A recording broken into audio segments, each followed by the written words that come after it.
Hello, everyone. It's your friendly neighbor Luka, and I am your solo host for today. And we have a super special stream for you guys. Okay, if it's your first time here, it's our World End podcast. What is the World End podcast, you ask? Well, basically, we have our lovely influencers with us, which I will be introducing in a second. And we just talk about the different in-game topics and just recent news and all things Epic 7. Okay, we have a long list of topics to go through, so I'm just gonna go straight into introducing all of our lovely influencers. So if we can go on to the next screen, and let's have Elv start. Elv, take it away. Hello everybody, I'm Elvemage 59. I've been streaming since January 2021 and I stream at Twitch. Elvemage 59 is my GM. And how's it going, everybody? Go. Who wants to go next? I can go. Hi everybody, my name is BK Kenny. I'm an RTA streamer here on Twitch, and I've been streaming for a long time. But everyone knows me as a very consistent streamer, so I'm sure you've all seen my face before. So yeah, I'll call it there. Speaking of consistent streamers, what's going on, guys? I'm Shogun. I've been playing Epic 7 since day one. I've been on a couple of these World Talks before, and I'm glad to be here. Hell yeah, brother. OG member. OG. That's right. You know what? Hey, Elv. Yeah. We've got two members of the wait, what were we called? I can't remember because the boomers. The boomers, that's right. Yeah, CCI winners here. Yeah, that's right. Kenny, I think someone in chat is asking, how are your teeth so white? Yeah, it's not that white. It's just the camera. They're actually very yellow, so the light helps. Hey, they don't need to know that. Okay. Yeah, hey, anyway, it is what it is, man. So, moving right on to the first topic is gonna be PvE, my favorite. Okay, PvE gamers unite. But let's talk about Ancient Inheritance. It just happened, and how did you guys feel about it? I mean, it's we all enjoyed the content, right? I feel like some boss battles are kind of boring, and I don't understand one thing. What are the random mobs in the map for? And did you guys eat them? I never knew. Well, no. There's like different like scrolls and like power-ups or the relics where if you beat a monster, it gives you like extra yeah, but no one takes those. Yeah. I sound too soft. Okay, wait. If I talk louder, is it any different for you guys in chat? We're trying a different mic today, so sorry Sure. if it's a little too quiet for you guys. But yeah, let's just move right on. Yeah, no, so the thing with Ancient Inheritance, right, is you do have the normal mobs, and I know that I personally, the first time that Ancient Inheritance came out, before people figured out how it was done, what to do, basically you rush boss, grab scrolls, shout out to my boy Tristan Wolf, who makes like really good Ancient Inheritance guides. Before it was really figured out, like I got MLM and bamboozled into like hitting the normal mobs because I'm like, oh well, I need to level up my stuff, I got to make sure that I'm ready to get to the boss. And then I was like, oh wow, I wasted a whole lot of time there. And so now everybody just uses them as like a thing that you kind of like skate around as you're like running to the boss. So yeah. I saw chest give me 3 leaves, so I started grabbing all chests. Loot Goblin! Wait, I didn't know. Wait, there are things other than chests in Ancient Inheritance? Oh my god, all these Loot Goblins! Wait, I can't be the only one, right? I see something shiny on my screen, I'm going for it. There's nothing else that are on my screen. That's right, brown chest enjoyers right here, All I'm gonna say is day one equip roller. Anyone out here? Cannot believe these Loot Goblins out here. Not helping out, moving on to the next level. Okay. My experience actually this time, because I play right as reset happens, I'm still streaming, so I do Ancient Inheritance immediately. I just ran to the boss, then I'm out of the resources, I can't fight anymore. Next day, I wake up and the boss is dead. So I basically my whole experience this time was running towards the boss and waking up with the boss dead. Oh, okay. Yeah, yeah, that's Dang. true. Yeah, I Yeah, think like Was- since this is like the third rerun of Ancient Inheritance, I think like clearing the boss stages have been like a lot easier, so people kind of know what to do. So it's like kind of like a smooth thing in the morning where you can just kind of like hit it in the morning and call it a day. Like some people have their like coffee schedules in the morning. I have like my Ancient Inheritance loot chest looting. Oh, okay. Okay. Yeah, I know there were some talks about how they wanted the teleportation to kind of tell us where we're going, or else like we would have to make notes. What are some changes that you guys would kind of want to see for like a future Ancient Inheritance, or something like that? Yeah, I was could- also yeah. go ahead, Elf. Go. I was gonna say, yeah, totally agree with that one. I was so confused with where the pads are going, and then especially when you're on like the teleporting like ring, like seeing where exactly the boss was going back and forth took a lot of True. extra work. Yeah, which was a little Mhm. annoying. Mhm. And I yeah, feel yeah, like- that was pretty good. oh, yeah, I For think, me, like- it's the classic more provisions. Yeah, I see it in chat too. Yeah, I mean, realistically, like you'll still have the guilds that are gonna just rush boss 4, and then they're gonna just kill boss 4 like 70 times or whatever, ignore everything else. But maybe for like some of the smaller guilds, having more provisions and stuff like that might actually be a little bit better. It'll help them actually get through things a little bit more and be able to pick up the chest, because right now, like optimally, you only pick up about half of the. If you want to like do the best optimal run, you only pick up about half of the chests on 4-3, and then all of the chests on 4-4, because then you can buy out the shop, and then you just spend all of your time on the boss. If having more provisions would potentially allow people to maybe do something, and maybe having those normal mobs actually do something, like you got to kill X amount of normal mobs to unlock a door to a mini boss to a boss, but then people are going to complain about that, right? They'll be like, that's just too much. Why can't I just kill one thing and have it offline and auto? But yeah, I mean, I really like Ancient Inheritance. I'd like to see more maybe boss diversity, right? Instead of having like the same boss every single time with the same set that we already know, maybe having something else would be kind of fun. Okay, is there anything else that you guys want to talk about Ancient Inheritance, or we'll be moving right along? I'm good. Okay. Yeah. Yeah. Mhm. So how did you guys feel about the recent summer side story? The new one where with Summer Break Charlotte, and it was pretty, I thought it was pretty cool. Why I think is this is my favorite side story by far, and I think what Oh, really really? killed it this time, yeah, I think it was like the way it broke out. I think was really nice. I love the summer theme, so it was like a personal favorite of mine. But the best part, though, the emotes. Come on! Oh, yeah. So good. Yeah. So good. Every now and then, like I'll be like messaging my friends on like like different messaging apps on my phone, because we're not sponsored here. And I'd wish that I'd have some of the E7 emotes. Like actually, they were so good. I'm like, wow, I could really use this here, but we don't have that. Dude, So the Melanie one is so good. yeah, that It's one's so cute. so cute. Yeah.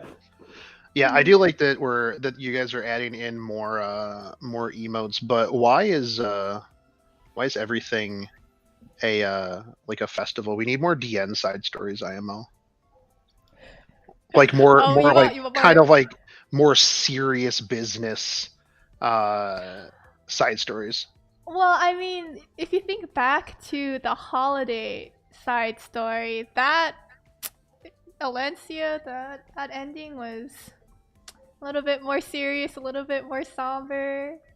That's true. So- I really liked the was it 2 summer stories ago, the Angelica one? Was that 2? That might have been before my time. Maybe, where they introduced Syngelica and stuff like that. I really like that one. Oh, yeah. But I thought it was really fun. Like I said, like everybody else said, I really enjoyed the emotes, and Helen is amazing. Uh-huh. Oh, Xander, thank you so much for the raid. Welcome in everyone from Xander's Welcome. stream. Welcome, Hello, welcome. hello. Hope you had a really Welcome. good stream. Welcome in. Talking about just some different topics in game. Right now we're talking about PvE and the recent summer side story. So I hope we get more emotes. Me Like- too. Yeah. Those are definitely the best part. It's crazy that you asked for like super serious dialogue in the side story, because every time like whenever I do a side story, the first thing that I read is skip. So I always just press that button, and then it was, what happened to the dialogue? I feel like every side story is exactly the same. Just they Yeah, have that different is- catalyst. That is Mm. true. Mhm. That is true. You got to get those done really, really fast. 'cause- Yeah, Yeah, this I mean, one- I you know. follow directions, right? So it's on the top of the screen, right? When I was getting taught in like elementary school, they're like, make sure you read, the directions before you like fill out, all the bottom parts of the test. It says skip on the top, so. By the way, Yeah. who got the perfect score this time on the tournament, on the volleyball tournament? On the You know? volleyball one? Yeah, I got that. You guys got the perfect score. This time I managed to actually never drop a ball, even against on hell. Surprisingly, Dude, I actually really enjoyed the I enjoy the mini games that they put into a lot of the like longer side story, like event side stories. I think that's like it's actually pretty cool because instead of just being like a a skip and farm, you actually do have to do some stuff. I mean, other than like Yeah. the cooking one where you just like slam the screen really really fast and then you're like, okay, well I cooked some food. But like the volleyball one was really fun. Mm-hmm.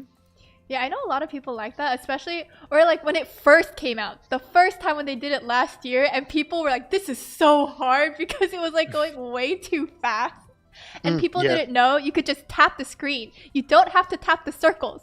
You just tap the screen. Ooh, Wait, what? Yeah, you don't actually have to tap the circles. As long as you Oh. tap on the screen, like when you're supposed to, it still does the action. Oh, I clicked on the circles. I tapped the circles. So see, good to know. Yeah. Yeah. Clueless. The circles are there to help guide you to when you're supposed to tap. Okay, that's what it is. But you don't No, actually fair. have to tap them. See, Yeah. there you go, chat. Now you know. Hmm. Okay, moving right along to the meat of the topics, the creme de la creme, the PvP. I know we have a lot of PvPers. I know our influencers are all PvPers. I'm a PvEer, but that's okay. Okay. So moving right along, we're gonna be talking about the different units. I wanna first talk about this new husbando that will be coming out soon. Okay, he's not out yet, but boy, oh my god! For everyone who has been asking for husbandos, Commander Pavel. Okay, Yeah, I was gonna say that's got to be who you're talking about. Okay, the yeah. drip god Yes. himself. exactly because Yeah. he is. I can't even talk. Okay, this is just so good. His S3 animation. Oh, one of the my best in the game goodness. for sure. Oh yeah, absolutely. Yes. That one's it's really good. All I'm gonna The say is name I'm is hoping kind like of we can a all big agree one, here, yeah. and I need to make sure Luca's on the same page. Before this unit, we have to all agree, Ray was by far the best looking guy in the game. No Mm. questions asked. No You questions. know- There's no argument here. Yeah. There's no No, debate. no, Luca, no, put I will away. have to argue We with all you. know that Ray is the most handsome.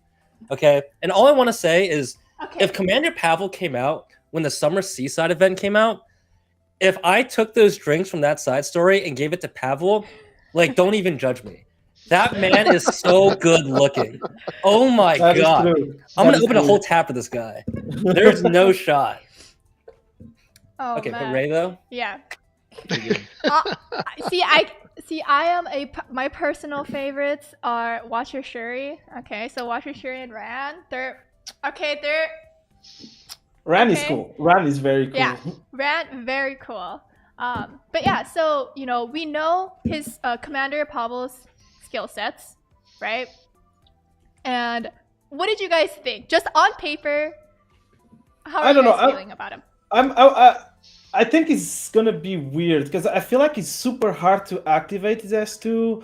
And then we were doing theory crafting around his damage the other day. You need a lot more attack than the opponent unit to have your full penetration. And even if you do reach that threshold, you can't even kill an A-Ravi. So I don't know how to feel about him. I think he's gonna be fun, Mhm. but I don't know if he's gonna be good. I doubt. I think the first mistake, Elv, is killing a Ravi as a baseline, right?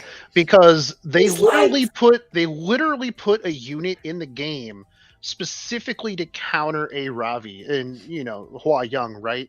And what did she do? Kills everybody except for a Ravi. Ravi, true. Right, like if you use a Ravi as the benchmark of, hey guys, we're gonna kill this a Ravi today. I mean, everybody's gonna look like a But, chump, right? but the You thing know, is, the conditions to use him and to make yeah, him work are so hard to get that he should be one-shotting any unit in the game. Like Hua Young, you give her attack buff, she presses S3 and the unit dies. No, Pavel, you need to build a team around him. You need to actually proc his S2. So he should be actually... Then he has that amazing S3, right? He should be killing. You know, Well, yeah, you gotta. I think you're taking this at the wrong approach, right? Because I agree. I think this is one of those units where you have to kind of think about how to set him up. But does this unit kind of work with just the S3 alone and ignoring the S2 damage, right? Can you still make it work, right? If you're focusing on you don't have to make sure that Pavel himself has to kill someone, but if you set it up in a way where 2 units combined can kill off units, right? Maybe then you can see some value there, right? Because he's not going to work in the traditional sense, right? We can't think of him as just a purely single target burst unit, right? Because he does more than that with his S2, right? But he's also not like the other traditional cleave setup units where can he still function without his S2 to boost up, right? Can you use a unit like Flan to kind of get extra value? You could, right? And it's with that kind of tinkering that you can kind of find success with these units, right? And with more cleave enablers that are coming out, right? Eventually there's going to be other units as well. I mean, there is a slot for him to work. Obviously, he's not going to be picked every single game, right? Because I think the conditions to set him up, I agree, is very, very difficult, right? But it doesn't mean that he's not usable at all, right? He doesn't need to one-shot something. For me, it's surprising though that they made it. I don't know if you saw, but you need 6k more attack than the other unit to have full penetration value. That's not gonna happen versus almost anything in this game. Even a Ravi has 2k attack. You should shoot for 2k attack. That means your Pavel needs, even with attack buff, it's not enough to reach that full threshold. So this is why I feel like they're putting his setup too hard to make him function. No, I agree, but Yeah, you also want to No. Sorry, Luka, I don't mean No, to go. Go ahead. If you take away all his usability and his other skills, you just have another one-shot unit, right? And that's not what he's designed for, right? True. So obviously, it's a weird condition to think about, and you can only do so much with theory crafting, right? Yeah. But there are ways to kind of make things, work around. There are workarounds for these units once you have the ability to kind of actually play with them, right? And I think it's something that will go over later on in the podcast for sure. But I think as a general consensus, yeah, I agree, he's hard to use, but he's not. You don't have to go for the full value every single time, right? Because you don't need full value to make a unit work, right? You should expect some sort of RNG element in a game like this to kind of throw you off and still get value from that unit. Does that make sense?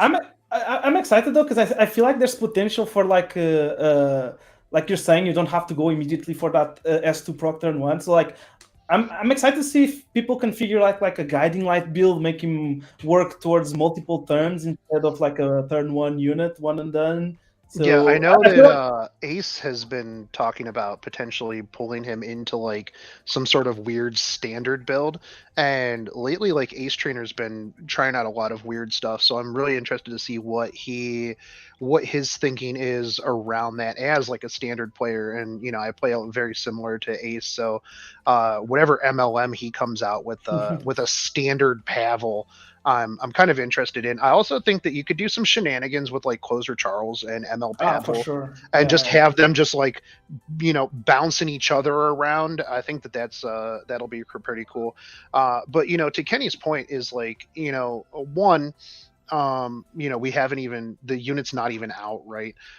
We can put a lot of stuff on paper, and until it comes out and it's been fully tested by the giga brains of the E7 community, and then we get the trickle down meta after it's been used on us in RTA, and we go, wait, what? That's crazy. How did that person even come up with that? Typically it'll be Ether Bulge or something like that. It'll come up with some really giga brain stuff, and then a couple weeks down the road, after people have tested it, in private rooms and stuff like that, then that's when you kind of settle into, okay, cool, this is how this works. Or, it could be one of those cases where ML Pavel comes out, he sees a little bit of success in like a niche area, and then like another unit comes out that's just like, That's oh, the thing, this yeah. literally just goes with this unit, you Mhm. know, and now all of a sudden those two are just, you know, really broken together. Kind of like Yeah. Summary's area back in the day, right? It might be just a Yeah, unit off I of can throw actually something full out here, potential. Elv. I mean, you've seen like there's a for those of you that play RTA, I think a lot of people are acquainted with how Godless drafts. He's a pretty popular player. Yeah, He plays the yeah, ladder a lot, and he started using a tankier Charles with Rimuru, right? exactly. Right, and if you think about it with that way, right, like obviously it's not a traditional cleave; it's a turn 2 cleave, and with the way the Godless draft works, for those of you who don't know, it's like a tanky Emma Charles that can tank a lot of things, right? So if someone outspeeds you, it's usually not that big of a deal, right? But then, let's say they pick Ranner and they S2, S3, right? Then your Rimuru takes a turn, right? Gets the S2 off, gets the S3 off, your Charles goes, and then you get your focus, right? To make Emma Pavel work. So in a comp like that, right, where you don't traditionally think about it, this unit can have success, right? Yeah, I really think a 5-head drafts can really work on him though, but it's gonna be hard. Someone in chat is saying 16k Charles. Oh yes, Yeah, so yeah, exactly. What? okay, so I'll tell this. He found the perfect amount of HP and defense so he could survive my Assassin Seed S3. That's how he came up with 16k. Godless gang. Godless gang. Okay, well, let's move right along to Sharoon. She's been out for a few weeks now, and I know there's like, what are some tweaks or changes for her that would make her a little bit more viable? I know people want to use her, and her, toxic ability is kind of new to the game, but there's like, she's kind of also in like this weird awkward spot, right? I think like Sharoon also suffers from one of those things, and I'm guilty of this. On paper, Sharoon was crazy. Her venom, the cooldown, everything like that. I was like, yo, this unit is super good. In practice, though, not so much. It's very super niche. Yeah, I haven't really seen her or used her much myself. I don't have Yeah. much of opinion on her. I didn't test her yet. I only fought her like once or twice in RTA, and she didn't do much. All I can tell you that I feel like the meta is too tempo right now. The tempo comps win. Even in standard, Araz is a tempo unit. Alencia is a super tempo unit, and like Sharoon cannot keep up with those. So I feel like it's hard for her to have a place. Yeah, I think it's definitely a weird predicament to be in, right? Because she's a very self-sufficient like soul weaver, but it's also like one of those like units where she wants a little bit of every stat to kind of make it work, right? Like she has like a decreased buff. I think decreased buff by -1 or whatever on her S3. So when you S3 first, like if she goes first, then she can strip immunity and start rolling the venoms. But I think with the way that her kit kind of works, I don't think she can consistently proc enough venoms to kind of justify using a unit like this, because I think like she fits in a weird spot where like if she does strip that first turn, she gets no value from her S2, ignoring like RNG where the venom can also be like resisted, right? You lose a lot of value, afterwards. And I think with the way the RTA kind of is now, and all these units are getting stronger and stronger, it's hard to justify having her into a slot when you can pick so much more reliable and safer units, right? Yeah. Mm-hmm. I feel like she lacks utility. Maybe if she had slightly more utility, she could see more play, but it's hard. Yeah. And she also doesn't like. I don't think she heals, right? No, that's No. it. She does Yeah. no heal. So, like, no so you have to buff. take another Soul Weaver with her, and then like Yeah, you're exactly. down another slot, right? If Yeah, you want to yeah. have healing. There's not enough room. Yeah, there for a while, like I actually forgot that she was a soul weaver. I was like, I was like thinking about it. I'm like, oh, what if I put this mage artifact on her? This could be good. And then I'm like, oh wait, that's right. She's a soul weaver. We've got a lot of soul weavers that don't really kind of fit the soul weaver role. And I like that they're trying different things out, but like I feel like Sharoon could have benefited maybe from a mage, like mage artifacts, something along those lines, like a violin to take care of like some of the debuff immunity cleanse stuff like that. I mean, we all know if she yeah. was a mage, she would be on book. Oh yeah, yeah. They're kind of similar Okay, to then. Arya in that spot, right? Yeah. Oh yeah, that would be very interesting to see. But maybe that's why she was like a soul weaver, right? Because if she was a mage, maybe it would have been too OP, Yeah. right? Then they have to Possibly, kind yeah. of balance her in some way. But okay, let's move right along to Summer Break Charlotte now.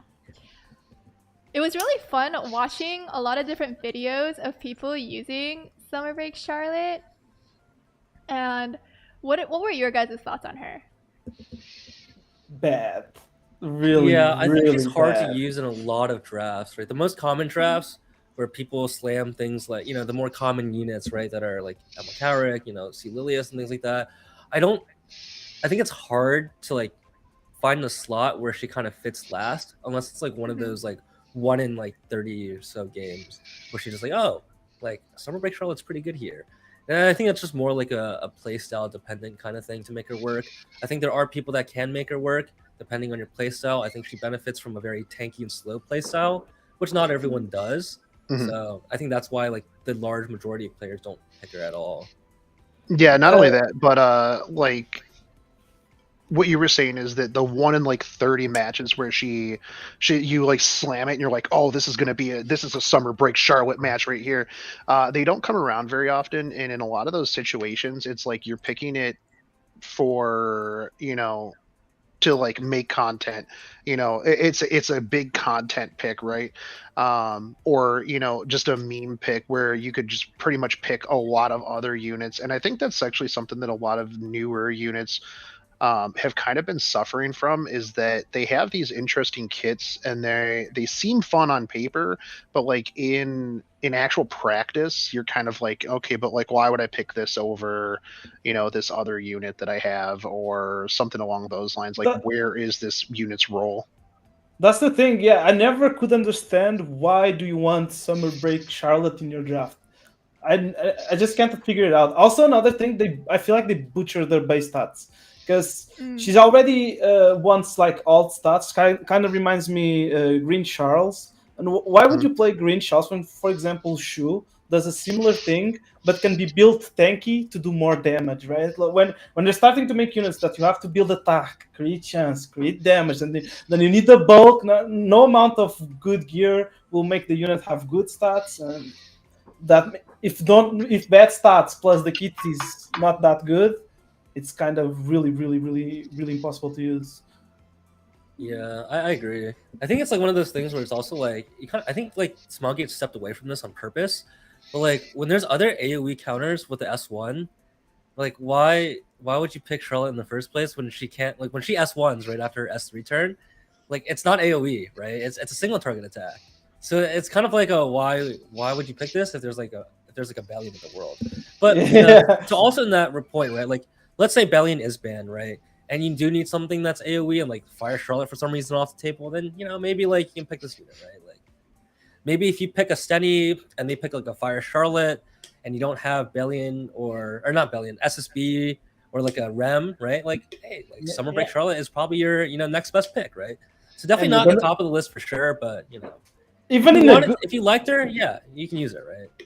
But I don't know. Even I felt like even in games where in theory she looked really good, she ended up being kind of disappointing. I feel like. I think it's one of those things where not every unit is released equal, right? True. So it's like one of those things where yes, she's usable, but does that mean she's good, right? Yeah. And I think that's what you have to ask yourself, right? Yeah. It depends on your approach to playing the game, right? Which depends on how likely you are to play with this unit, right? Some people love to pick like a DPS Luna, right? True. Even though she's not the best single target burst unit, she's still good, as a usable single target burst, right? And that's the same kind of like concept for a lot of these units that aren't the best, but still like are pretty good, right? But also, for me, it's surprising though, because on paper, if you look at her kit, if you read her kit, it looks good. Like, but when you play with her, she doesn't feel anything. She doesn't contribute. Yeah, and I think like that's one of the big problems with like theory crafting on paper, right? And this is something I've ran into in like multiple games. Is like you can theory craft in a vacuum on paper like day in and day out, but like once you actually get the unit and you're drafting it into like different situations, like that completely changes everything. So, you'll have a unit that's either, heralded as a like terrible or overpowered, but then once you kind of get to the feel of it and you can actually play with it, and more and more people get to play with it as it goes, and have it actual test runs, that's kind of when the unit gets to like actually see what it can do. And actually, I mean, I kind of like the way Kenny's talking about it. I think it comes back to the more options that you have, maybe the better that that your account is in general, right?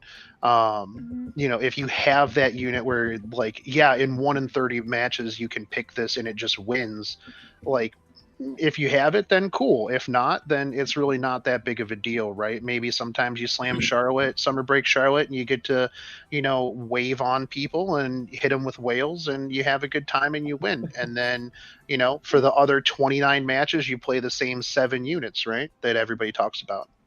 Yeah, I think Elf, to like kind of add on to your, like, the reason why I don't think she's very good, right, in most cases, is because there's so many other units that are strong in their role that it kind of mitigates a lot of the times where Charlotte can pop off, right? Yeah. Her intense dual attack is really good, right? Like, it's a lot of damage, right? And her S1 is pretty good. You get a defense break, every now and then. The problem is that by the time Charlotte takes 4 turns, Emil Carrick is going to cycle back to his S3 again. Yeah. So you're not going to get your defense break up, right? Yeah. If Diane is very fast and she can cleanse, right, it is very meta dependent, right? Where this happens with a lot of units, right? And I think there's like topics later on that we'll kind of touch on, so I won't talk about it too much here. But it's one of those things where there's so many other units that are good in the game that it makes other units less strong, even though individually, kit-wise, they are very strong, right? And that comes to like the balancing, the concept of how you want to balance the game and things like that, and other things and other variables as well, right? I just wish they gave her better base stats. I feel like they completely more failed damage her base stats. So do you feel like that was like the biggest thing in terms of what's hindering?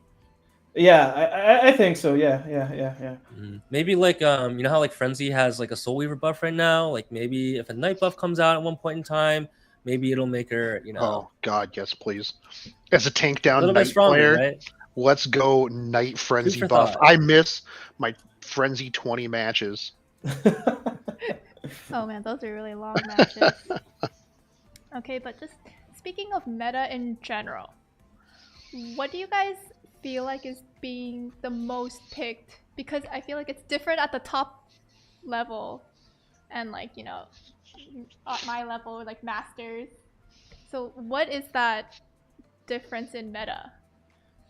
I don't know, we see a lot of DNs, a lot of Aravis, a lot of Mediator Koeric, a lot of Eras. It's kind of a lot of Conqueror Lilies. I feel like Ran is falling off a little bit. I barely seen Ran lately. Yeah, I think I guess to like kind of like take it a little bit back from what Elf was saying, instead of just units, but like what the kit provides. I think a strong opener with dual attacks, so you have fast tempo, anything with CR boosting, self CR boosting. We see this with Shu, A Ravi, and some extra mitigation that they have that make them self-sufficient. Those are very, very strong, because what ends up happening when you're limited to 5 unit drafts, right? Every unit that you want to draft at this point is going to have some sort of value, whether it's to counter someone's draft or to provide value for your own draft, right? Yeah. So, when we look at things like ML Carrick, he has a CR boost. He's very high tempo, right? He has a full cleanse, immunity plus attack buff. His S2 follow-up after that turn, you get a shield plus decreased attack and the strip, right, on the S2. And then the S3 also has a CR boost, right? Or the S1, sorry. And it's just like all these like things that you can stack up on a unit that makes them self-sufficient. And when you have these strong units, what you end up like slamming in at the very end is going to be like a unit that's able to 1v4, right? We all see these 1v4 units. The bruisers right now are very common. I think like Huayong, Alencia, right? Shu, yeah. Aravi. Yeah, Aravi.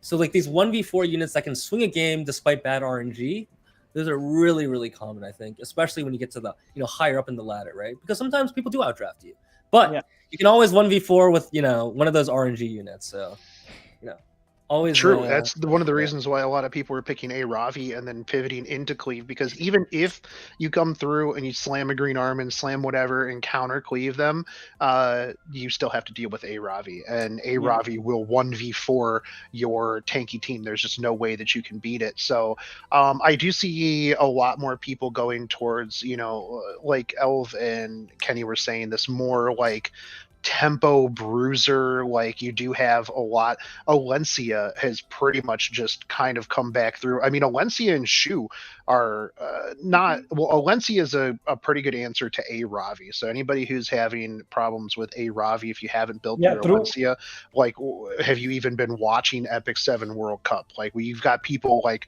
raw picking Alencia first pick. And I remember when the Alencia buffs came out, everybo's like, wow, they killed Alencia more than she was already dead. How could they have done this to my girl? She's like, who thought this was a good idea? Her DPS is garbage. And then, like, people are hitting a Ravia with injury that just cripples her. But you do have the resurgence of XDD, who is an absolute menace, single-handedly putting Hua Young in a sub 50% win rate for Epic 7 World Cup plays. And yeah, hand guy A Ross, like, literally slam pre-ban Hua Young, slam hand guy, slam a Ross, and then anything else you want, how lose. It's just that simple. Pick a Meru, who's also a super tanky menace, that when she pops off, she'll literally just destroy teams. I'm enjoying it as a bruiser player. I mean, I'm living life.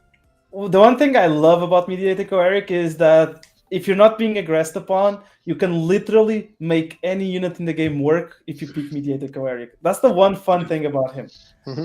I know, Luka, you're sitting here kind of nodding your head because I know you're a PvE player. So I also will say, if you do like to cleave and you want to try my signature Emma Luluka cleave.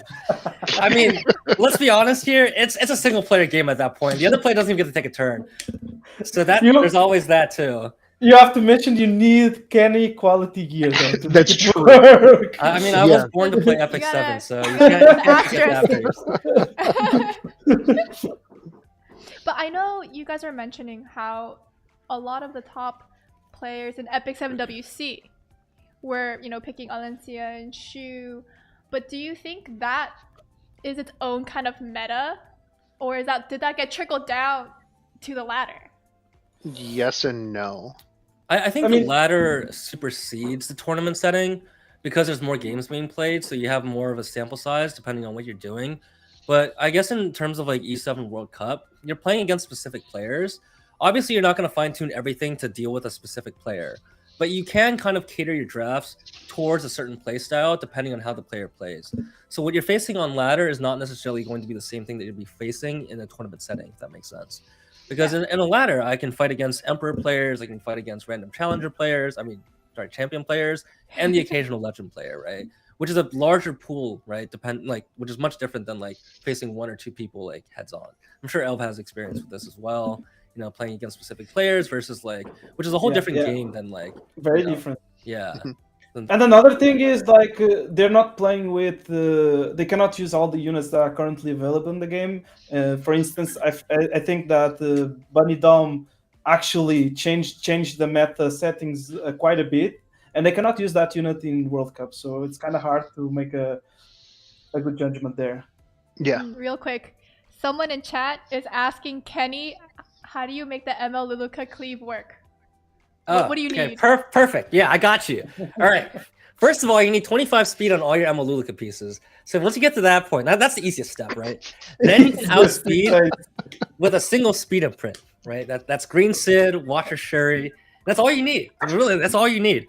And then your ML Luluka is going to do so much damage to the AOLs and the balls of the world that your Charles, right? Your closer Charles, your DPS closer Charles will boost up past the ML ball, right? Or the AOL, and one-shot the entire team with the S3, game's over. all my 5 games heavy. last like 40 seconds.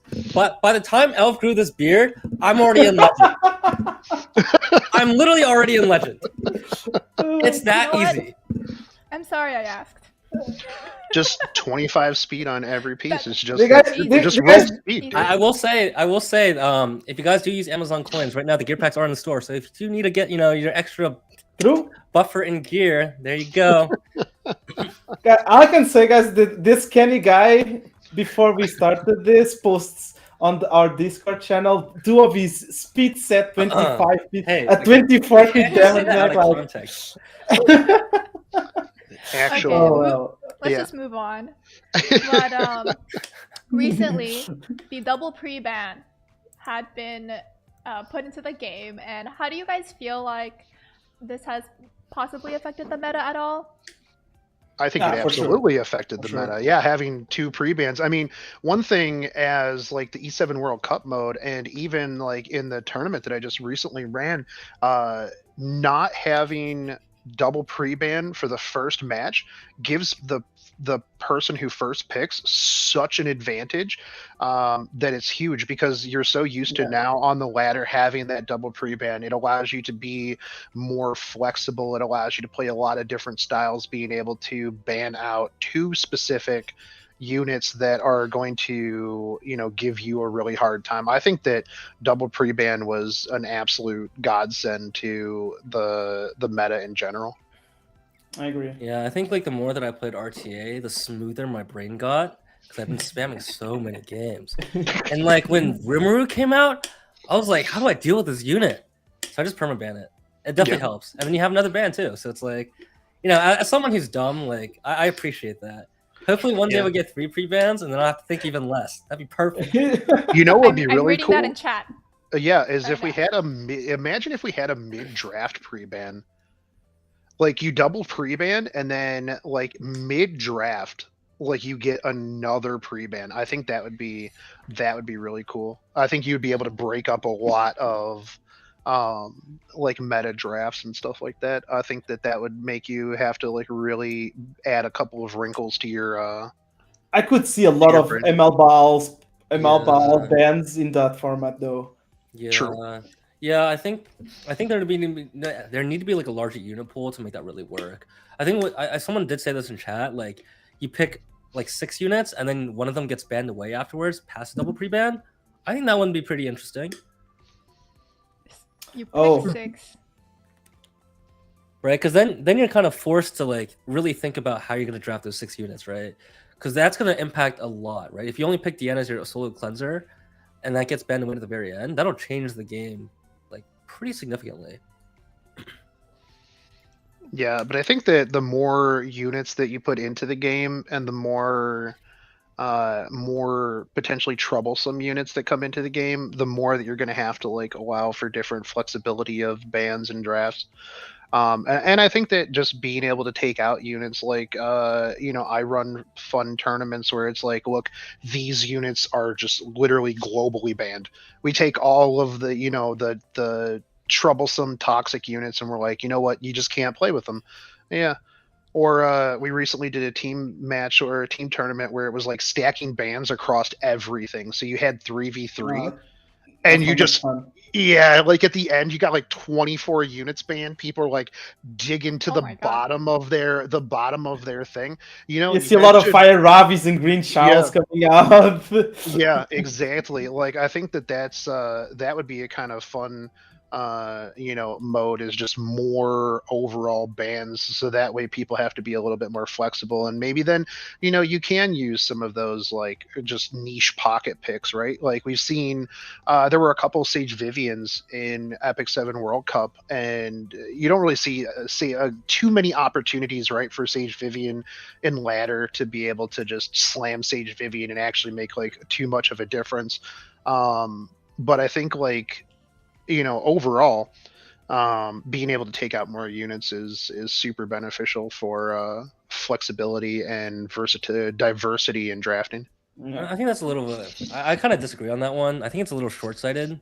And I don't like, just to disagree here. I think a lot of the reasons why you think certain units are toxic is because there hasn't been enough units released to kind of counter them. Rand is obviously a very strong unit, right? But as we release more and more units that are within that speed threshold, right? And you can't always pick all of them at the same time, right? Because with the way that the drafting kind of works, right? One person picks, the other person picks, right? Once they release more like 129 speed units, Rand's going to be less of a problem, right? Because you're gonna be able to allocate your speed gear to other units, right? And this works for a lot of other units too, right? Like warriors, things like that. And, right now there's only Hua Yong that's like, one of those like fire, like single target killing units, right? But as they release more like units, as the game goes on, right? You're going to have more flexibility in your draft to kind of work around that, right? But you can't just release all of them at the same time, right? So it's like a slow process, but like if you end up like working on these bands all at one point, it's just gonna hurt the game and you're gonna have to regress at one point, right? And with the way like E7 kind of is, we're expecting more units to come out in the future, right? Leave that to the developers, I guess. I don't know. That's all. Hopefully we get more units. Thing is also the more pre-bans there are, the more you can enforce something that's really OP. Without if you just take away all the potential counters, so it's hard to balance it. It's hard to balance for sure. Yeah. I know people in chat are asking for survey, and I'm gonna be really nice, and we'll have the survey open now. So if backend, I thought she was gonna be like, you know what? I'm gonna just let you know. No survey. Yeah. How dare you guys keep asking? Yep, survey is live now. Okay, let's go. So moving right along, what are your guys' thoughts on the collab? I know there's been not just the units, but also like the side story and just kind of it overall. I'm only gonna say I'm super disappointed with that. Super disappointed. Yeah, I think Ed is. In what way? I felt like he was gonna be so much stronger and so much more meta defining than he actually is.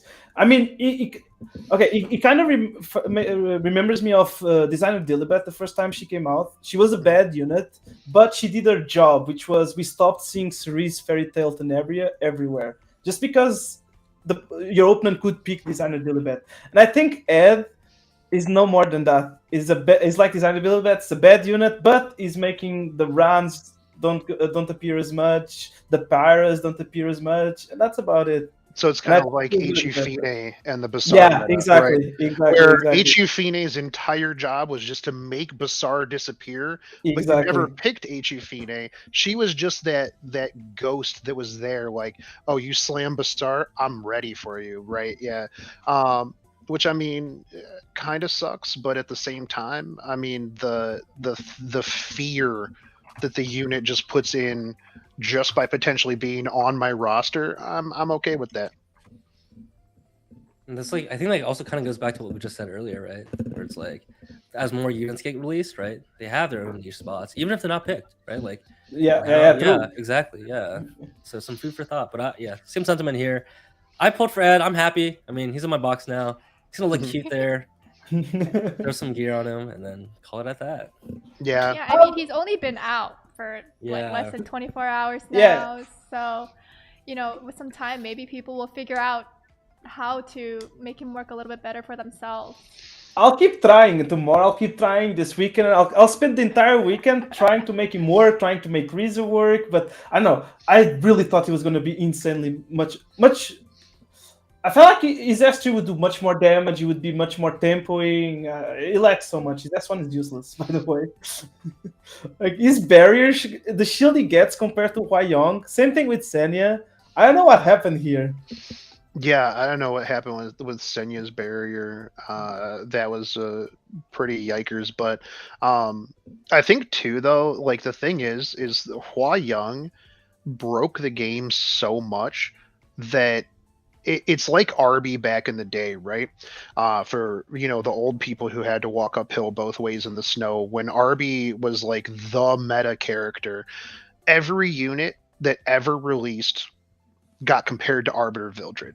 They'd be like, wow, this unit does a lot of damage, but it doesn't do Arbiter Vildred damage, so why would I ever use this unit over Arbiter Vildred? I feel like when Hua Yong came into the game, that got reset, right? So every unit that ever comes out from here on will be compared to Hua Yong. they'll be like, well, yeah, this unit does a lot of single target damage. ML Pavel's S3 does a lot of single target damage, but yeah, Hua Young would kill that. Yeah, she would just kill it. So why would I use this unit over Hua Young, right? And I think that's kind of like one of the detriments that the community has a lot. They like latch on to this overpowered unit that everybody knows is, a menace, right? Comparing anything to a Ravi is just, kind of, you got to look at things in the unit that it is, right? So every unit that comes out is going to be like, well, it's not Hua Young. Ed's not Hua Young. Ed's not a Ravi. Ed's not this. I think Ed's just a souped up Champ Zerato, personally.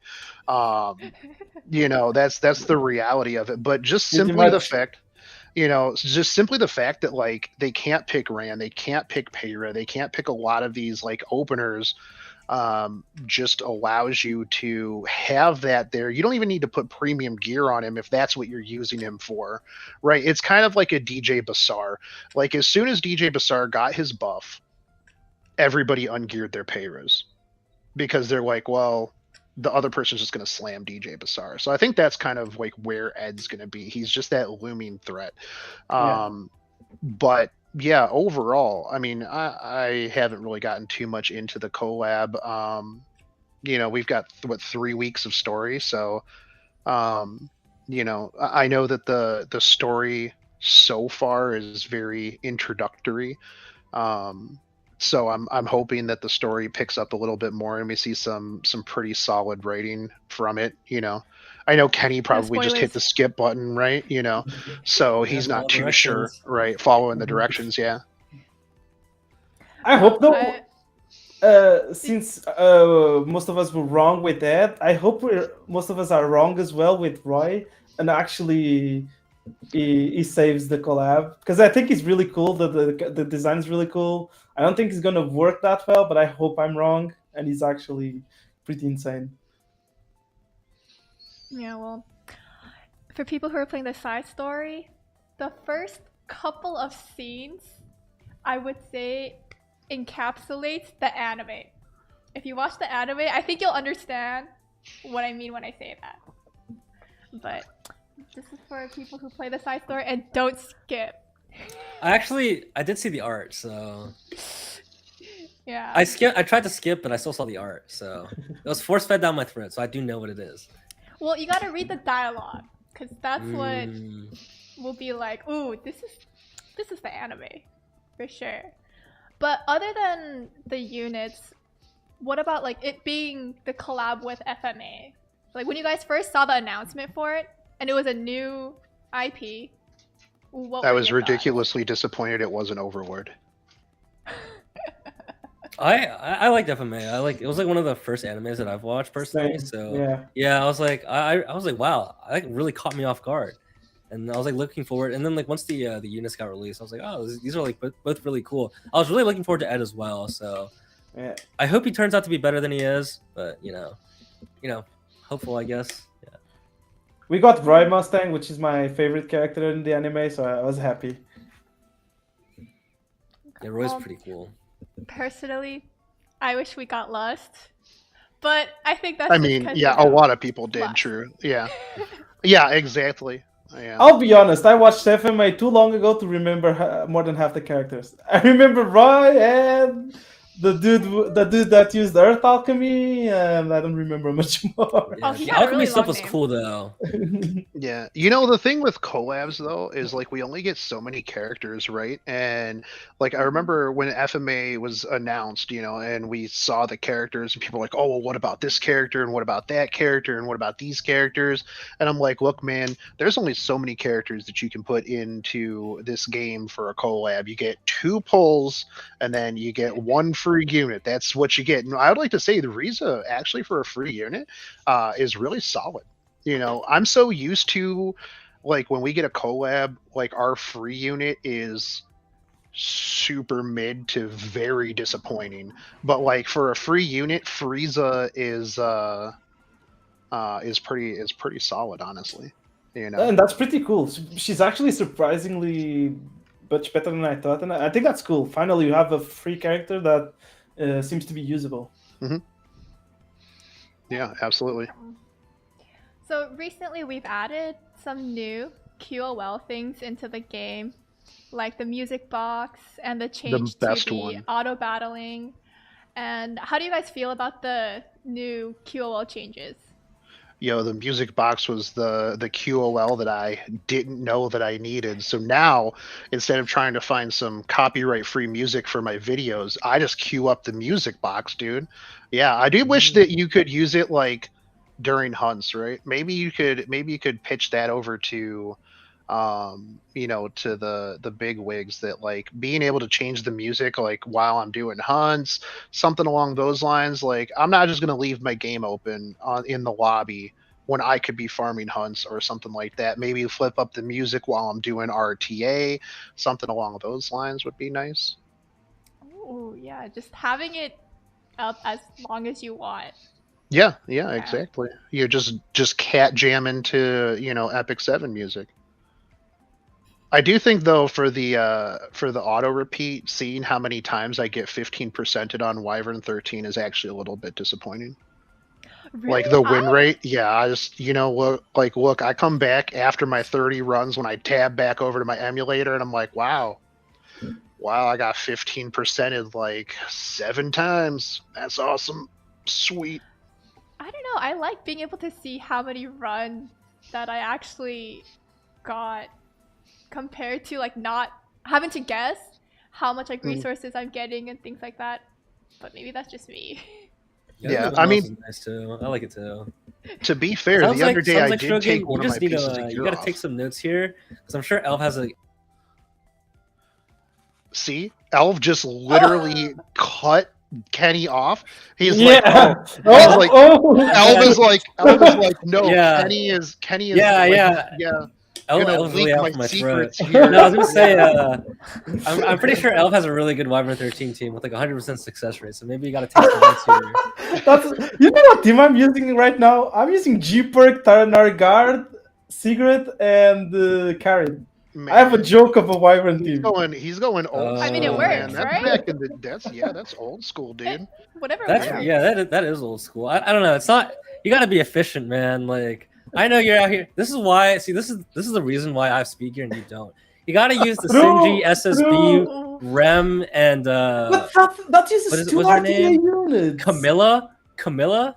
Yo, wait, hold on. That's the Elf, god team. what do you mean you don't have multiple copies of those units that you pulled specifically for a Wyvern 13 team? I do, but I do, Where- but we're catalysts, we're mollas, we're gold, we're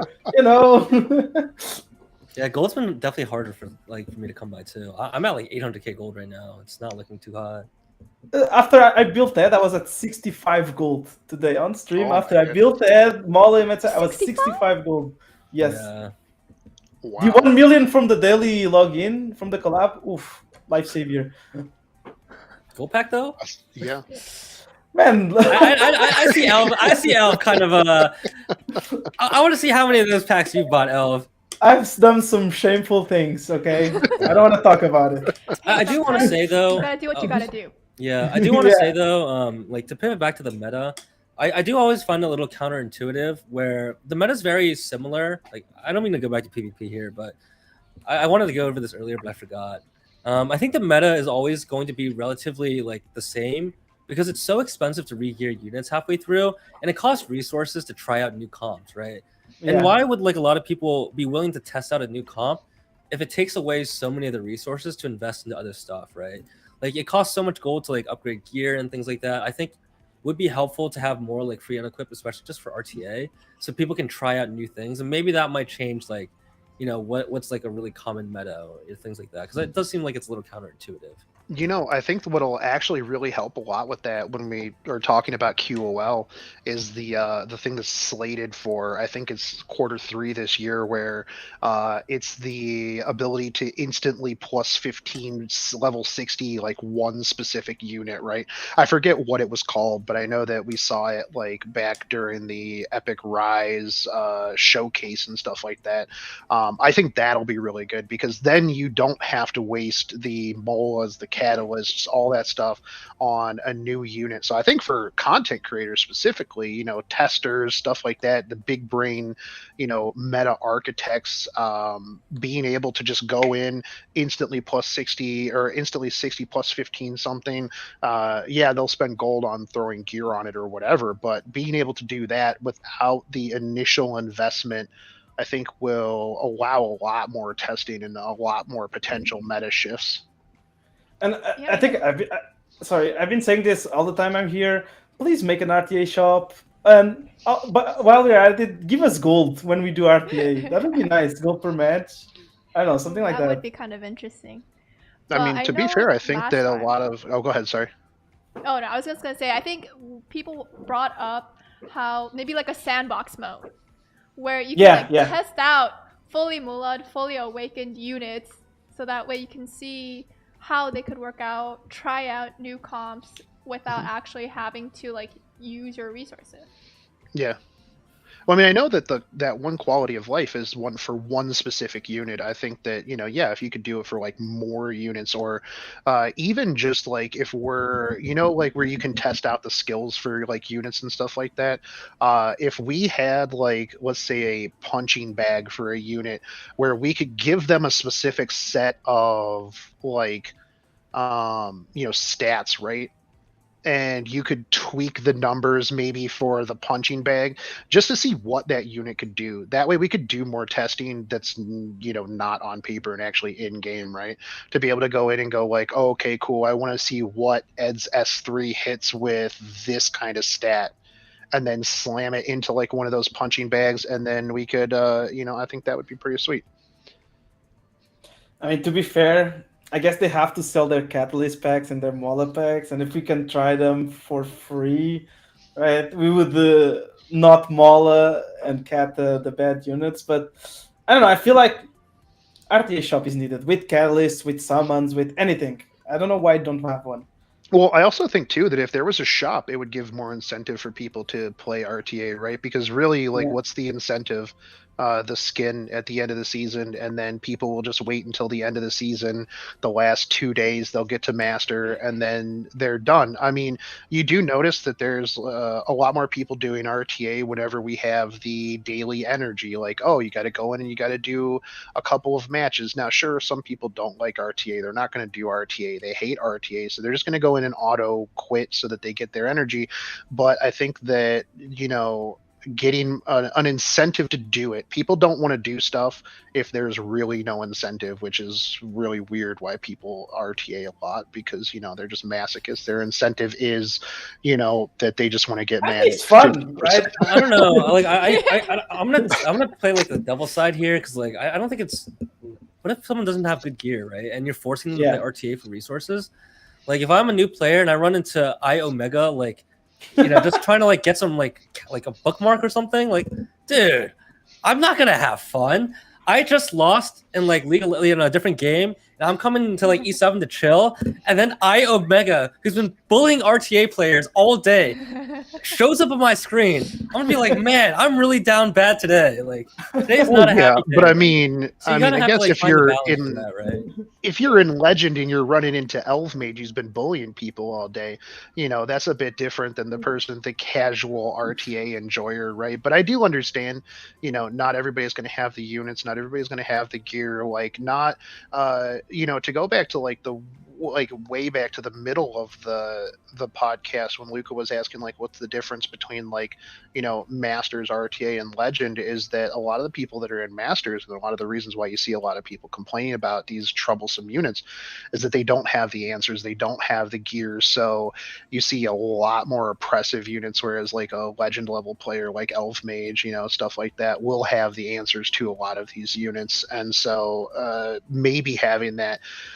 incentive would be a little bit more detrimental to like the newer player who's not going to be able to deal with an A Ravi, because I mean, let's be real, at bronze, silver level, A Ravi is just going to solo your team if it's even built remotely decently, because you're not going to have any answer to it. All I know is that those lower levels, everybody just picks Ran. I don't know. They love Ran. Lower level people, Even if it's a 250 run, doesn't matter. They will always pick that unit. Well, it's Yo, because 250 everybody at my level is tells them. fast. That's Okay, true. don't hate. Yeah, well, it's because everybody tells them, they go, hey, I picked Ran, is this good? Is this unit good?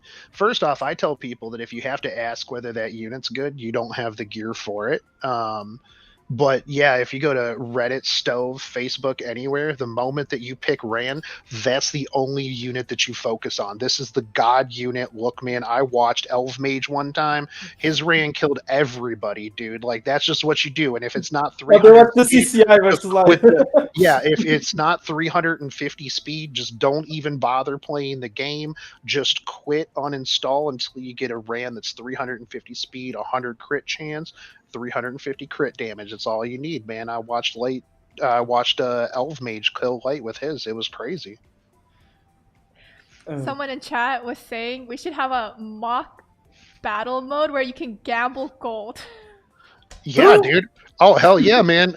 I can gamble in my gambling game on gold. Let's do it, dude. Yeah. I thought that was really funny. Anyways, Bookmarks, That'd be pretty fun. Skystones. Let's go. You got to do it a little bit anonymous though, so I can sneak into Elf's lobby and just steal. Steal his 65 gold in Yeah, dude. But yeah, so I actually had more Skystones than gold. How? I don't know. Maybe you should be spending your sky stones. I had 75 Skystones. 75 Skystones, 65 gold. Elvemage in shambles. Hall of Fame player, by the way. Well, maybe that's how you get into Hall of Fame. That's true. You know, I've got too many your resources. That's right. But yeah, I've never been a Hall of anything Fame. else you guys wanted to bring up real fast, or I think we covered most of the things. So Yeah, for me it's the we're arcade low on shop. time. Yeah. Oh, one thing. yeah. Sorry. Make it so that the modifier gems always roll at least one higher, please. Yeah. Please. Yeah. There should be no reason that I get like the same roll like 10 times in a row. Yeah. Yeah. Honestly, I think that the modifier gems. Yeah, honestly, I think the modifier gem should just roll what the original roll was. Yeah, that way I could just be like one and done, maybe. Or at least a minimum of what the original roll was. So like if I rolled an 8 into HP and I shifted it over to attack, that's just 8 attack. True. You could actually, that's a really good point, because a lot of my gear, sometimes I want attack here, but then 1 month later that gear suddenly goes for an HP scaling unit. Now I want to change HP, but am I really gonna change a 9% modifier gem? Like, that would be cool actually. Yeah. I feel like from a dev standpoint, that would be really hard, because what if you're like changing attack percent to speed? How do you, like, what makes it equal to that percent? Right. The 4. No, I guess make I will it. say, Yeah. I like how it's like if you have it, the next time you use it, it's at least 1% higher. Yeah, I think that one makes no yeah. sense to not be like that. Yeah, I mean, while we're asking for stuff, an item duplicator would be really nice, because like you clearly have the skill to roll the gear, right? So you might as well just get another one for free at this point. Look at this. That'd be great. Okay, you know what? Someone cut Kenny off. We're getting out of here. Yeah, and while we got our wish list out, can we just get rid of 78 gear? Can all of our side stories just have 88 gear? Because I feel like while True. new players, maybe you're gonna use 78 gear. Like that, the 78 gear is just a charm for the vast majority of players. Like, 99, yeah, and I mean, like, if 78 gear is gonna help out new players, 88 gear is just going to help out new players even better, right? So there's really, like, at this point in the game, there's no real justification for having level 78 gear from a 3-week side story. I was never as excited to do a side story like the 88 attack gear we got a few weeks ago. Yeah. Yeah, okay, well, as we wrap up, do you guys want to drop your handles? Let chat know what your guys' how they can find you guys. Yeah, Elf, start Oh, with you. You guys can find me at on Twitch, Elvemage59. I am thinking of starting my YouTube channel with the ad. So we'll having probably next week starting my YouTube videos. It will be Elvemage59 as well on YouTube. And I basically stream every day, afternoons EU time. Well, I guess I can go. My socials are, I guess I only have my Twitch, so twitch.tv/bkkenny. For those of you who like me, hit me up. I'll be there. I'm definitely a very consistent streamer. I try to stream 3 times a week. It hasn't happened in like half a year, but I promise you, starting today. Okay, wait, no. How about starting next week? We'll do a little bit better. Yo, I tell my chat that all the time, man. Look, next week I'm gonna make a schedule and I'm gonna stick to it. The Real Shotgun Shogun on Twitch, Shotgun Shogun on YouTube. I am also a super consistent streamer. I stream every so often. Yeah, we'll get it. We'll get a schedule for sure. I got to get to Legends, so I've got to stream a lot more, right? So. Because this season's frame actually looks good. Oh, okay. Well, thank you guys so much. But before we end the stream, if you guys could look in chat and each choose one person to give 150 Sky Stones to, and Shotgun, if you can choose someone from YouTube, and then Alvin Canny, someone from Twitch chat, and spell out their name. Okay. So maybe give them a prompt, ask them a question. All right. How are you gonna pick? First person that can type what BK stands for correctly in the Twitch chat, I got you. What does BK stand for? If you know, you know. If you don't, you don't. Oh, I see it. Let's see. I got you. Quanton soup. I noticed you. That? It's not Burger King, man. We all know it's Burger King. Come on. I'll post it in our Discord. Oh, no. Can you spell it out loud for our back end? Oh, yeah, I got you. KWANTON. Soup, SOUP. Okay. Got it? Okay, and over on YouTube, the person who tells me the name of the four-armed character, the four-armed female character that I really want as a unit in the game. There's only, I think, 2 four-armed characters, right? Chat, keep me honest. I think there's only 2. I know the one you're talking about. Yeah. Man, I'm lost. I don't know what this is. Someone said it. I see it. Once you see it, please tell us their user. Okay, first person was hold on, let me go all the way back up. Someone said Aether Bulge. Aether Bulge, yeah, that's true. Yeah, no, it's RGB over on YouTube. That was the first one. Okay. Or RBG, sorry.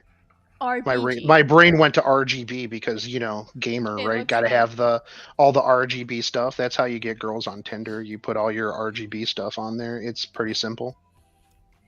Kenny puts his speed gear on Tinder. It's worked out pretty well. No, actually, I want to clarify that if anything, it'd be my legend frames. So each of my individual pictures will have each of my one individual legend frames. That way I can actually get some use out of them.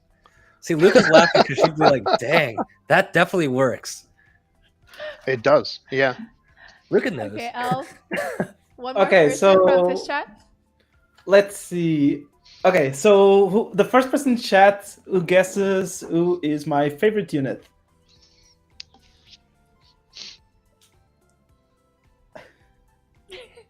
Okay, it has to be top model Luka, right?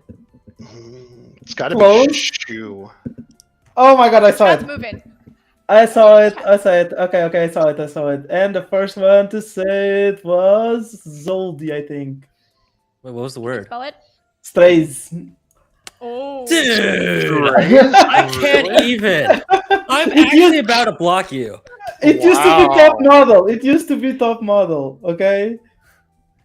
And then Strays came out. Wait, where's the Man, can we get some L's for Elvemage? That Yo. that is not Oh. a good take. Thunder Nero said it first. Okay, can you spell it? Thunder. THUNDR. Yeah, NERO. Yo, Elv, are you excited for? Of Nero. Yeah, Okay. Are you excited for top designer straws? top designer straws. Wait, Yeah, I'm down. he's in the lore for like top model Luka and like designer Lilibet and stuff like that. Look, man, out of all of the story in the entire game, I am so excited for the Moonlight stuff because I want to know what goes on the Kill la Kill designer world. Like I want to see the battles between like top designer Straws and top designer Lilibet and like that whole world. It just reminds me of like Kill la Kill so bad. Okay, so if everyone who is picked can either message me on Twitch chat or Discord your in-game name and the server you play on, then I will get you your 150 Sky Stones.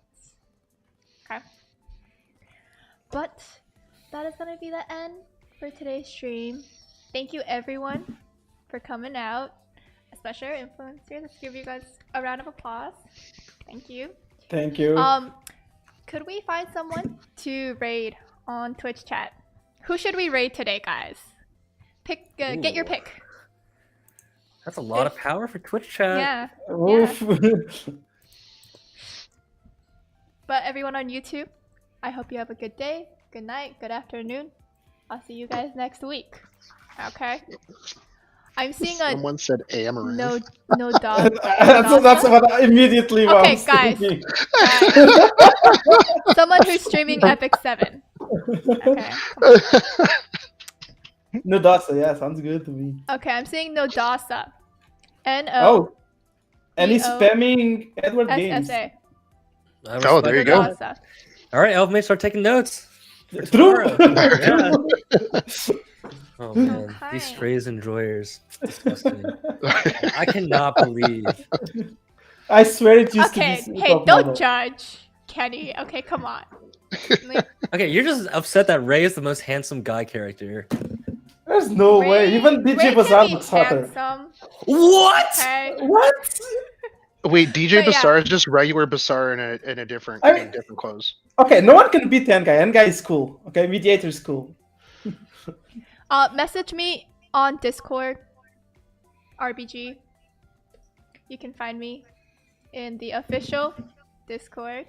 But yeah, we'll be raiding Nodasa. And thank you guys so much for stopping by. I'll see you guys next week. Bye. Peace out, homies.